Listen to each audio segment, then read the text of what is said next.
Hey everyone, it's Sam here. So today I just want to show you a very quick and easy card using some of my new supplies. So I'm using the balloons here from the surprise stamp set, and then I'm using it with the sky and the clouds, the paper pad here, which is the new paper pad.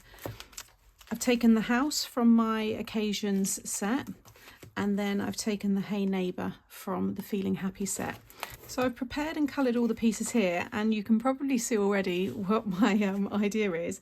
When I saw this paper and then the balloons and I knew I had the house, I thought I could create a really fun Disney inspired card. And I thought we could make a fun card if you're just moving into a new home, you want to give your neighbours a card, or a new home card to give to a friend, maybe they've moved in, or just a nice fun birthday card as well.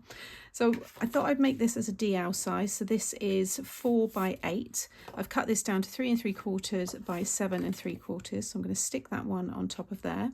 So I've just attached that to the front of the card, and then I've just popped an action wobbler onto the back here because I thought the whole thing would look good if it wobbles. So you can see how that's going to look. I think it looks very cute.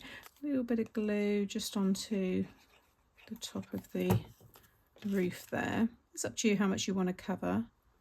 I think that looks about right.